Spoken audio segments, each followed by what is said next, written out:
All right, welcome everyone to this explainer. Today, we're not just looking at the universe as some random collection of stars and planets. We're going to look at it as a giant, high stakes detective story. Right now, our most advanced technology, from these massive ground based observatories to telescopes literally floating a million miles away, is finding unexpected clues that are completely rewriting the rules of space. So, we're going to embark on a massive cosmic zoom out, tackling the absolute biggest mysteries in space as we know them today in 2026. Okay, let's dive right into this because the cosmos is currently throwing us some major universe breaking curveballs. As the astrophysicist Dr. Becky Smethurst so brilliantly put it, cosmologists are quietly freaking out. And it's true. Despite deploying these revolutionary tools like the James Webb Space Telescope and the Dark Energy Spectroscopic Instrument, the data we're getting back isn't tying up our loose ends. Instead, it's kind of unraveling the very fabric of our standard models. We're finding things out there that honestly simply shouldn't exist. Part 1, A Universe Full of Mysteries. Let's start our cosmic zoom out.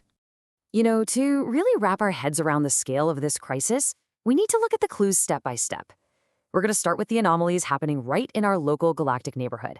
Then we'll scale up to the invisible scaffolding of galaxies. And finally, look at a cosmic crisis that threatens to break our understanding of the entire observable universe. So our first mystery begins on the smallest cosmic scale, the biological anomalies within our own galaxy. For decades, we've looked up at the stars and asked one really fundamental question. Are we alone, or are there hidden signs of life? Part 2, the search for life and where astrobiology stands right now. We are absolutely in a golden age for astrobiology right now. We aren't just guessing about habitable zones anymore. We're actively analyzing the chemistry of other worlds. The search for extraterrestrial intelligence is ramping up with these massive global networks of telescopes.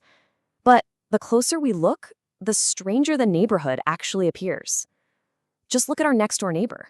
NASA's Curiosity rover recently detected a surprising variety of organic molecules on Mars. We're talking about compounds directly tied to the chemistry of life, perfectly preserved in ancient rock for billions of years. But here's the massive contradiction. If the building blocks for life are literally just sitting there in the Martian dirt, well, where is everybody else?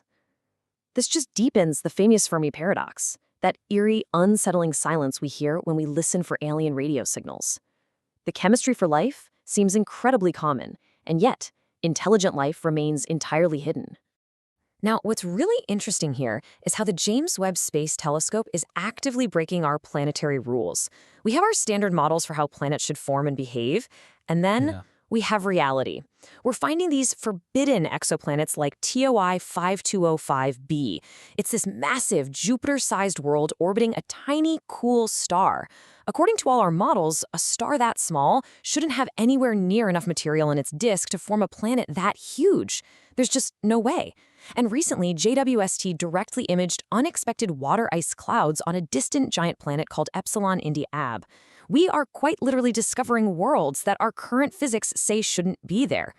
So, planetary formation is clearly a giant mystery. But what happens when we zoom out from these individual star systems to the massive galaxies that actually contain them? We hit a much bigger, much heavier problem. Part 3, the dark matter enigma and the mystery of the missing mass. Think about it like this. If you were to somehow weigh a galaxy, the stars, the planets, and all the gas you can see, they only account for a tiny, tiny fraction of its actual mass. It's a huge missing mass problem. There's an invisible force holding the scaffolding of the cosmos together. We call this dark matter. It's a mysterious, entirely invisible form of matter. It doesn't emit light, it doesn't reflect it, it doesn't absorb it. The only reason we even know it's there is because it interacts with normal matter through gravity. It makes up the vast majority of the mass in the universe, and yet we still have absolutely no idea what particle actually creates it. To really picture this, contrast the two. Normal matter is the stuff we know, the stars, the dust, the glowing nebulas, you, me, everything we can touch. But then there are the effects of dark matter. When we look at incredibly massive structures, like the galaxy cluster CL0024 plus 17, we see this huge diffuse ring. We can actually map this ring because its immense gravity acts like a giant magnifying glass. It bends and magnifies the light of the galaxies way behind it, a process we call gravitational lensing. So we can literally see the footprint of dark matter, even if the monster itself is totally invisible.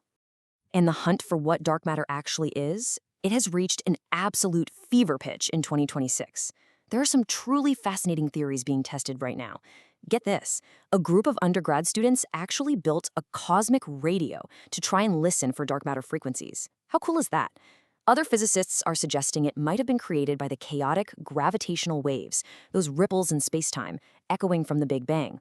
We've also got incredible new simulations showing self-interacting dark matter halos that collide and collapse entirely invisibly. There's even some wild evidence suggesting dark matter might be masquerading as the supermassive black holes at the center of galaxies. The scientific community is literally attacking this enigma from every conceivable angle. But let's say we do solve the dark matter mystery. We still have to zoom out one final time, right to the absolute edge of the observable universe, where we encounter the biggest crisis in modern physics. Part 4. The expansion crisis, also known as the Hubble tension. Let's move to the climax of our cosmic detective story and see how this all builds across cosmic history. We all know the universe is expanding, right? But the rate at which it's expanding is basically tearing the scientific community apart. Let's trace the timeline. We start at year 0 with the Big Bang, just a super hot soup of particles. Fast forward about 380,000 years to recombination. The universe cools down, atoms form, and light can finally travel freely for the very first time. This is what we call the cosmic microwave background. Then we hit the Dark Ages, a period with absolutely no stars, before hitting the epoch of reionization around 1 billion years in. That's when the incredibly massive first stars ignite and clear away the cosmic fog. Now, by looking at that ancient light from recombination, physicists can predict exactly how fast the universe should be expanding today. And this brilliantly illustrates the ultimate problem we are facing. When we predict the expansion speed using the early universe's cosmic microwave background, we get a slower rate of expansion. Okay, makes sense. But when we measure the modern universe using what's called the distance ladder, which relies on ultra-precise data from Type 1a supernovae, like the recent Pantheon Plus analysis, we get a definitively faster expansion. Both of these measurements are incredibly precise, and both are completely incompatible with each other. The data is literally conflicting. I want to emphasize that this is definitely not just a rounding error. As reported in Nature Astronomy, over 130 of the world's top researchers literally had to gather at a summit in Greece specifically to assess this crisis. The standard cosmological model that has governed physics for decades is under severe strain. The fact that the local universe is expanding faster than the early universe dictates means something fundamental is missing from our understanding of physics. Because of this massive tension, entirely new alternative theories are emerging to try and fix the math. For example, some astrophysicists are testing out these hybrid models, like the CC plus TL model. Basically, this combines the tired light theory, which suggests light actually loses energy as it travels across vast cosmic distances, with the idea that the fundamental coupling constants of nature actually vary over time. Now, we aren't taking a side on which theory is correct here, but the point is that scientists are having to fundamentally reinvent cosmology just to make the modern data fit. Part 5.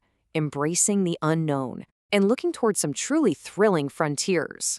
So, the crucial point is this. What I really want you to take away from this explainer is that these tensions, these forbidden planets, this missing dark matter, they are not failures of science. They're actually the exact opposite. They are thrilling frontiers. We are building the tools right this second to hunt down these answers. In the coming years, the Nancy Grace Roman Space Telescope will use advanced coronagraphs to directly image exoplanets, literally blocking out the starlight so we can see the worlds themselves. The Vera C. Rubin Observatory is going to scan the entire southern sky every few nights, basically creating a high-res time-lapse of the universe to catch transient events. And initiatives like SkyMapper are linking telescopes globally for real-time, instantaneous observations. Our technology is finally catching up to our biggest questions. We are peering deeper into the dark than ever before, mapping the very edges of reality, and we're finding a cosmos that is far stranger and way more complex than we ever dared to imagine. This detective story? It's really only just beginning. As our instruments peel back the final layers of the cosmic dark ages and hopefully reveal the true nature of dark matter, we have to ask ourselves, as we finally map the very edges of the universe, are we truly prepared for what we might find? Thanks for joining me for this explainer. Stay curious, everyone.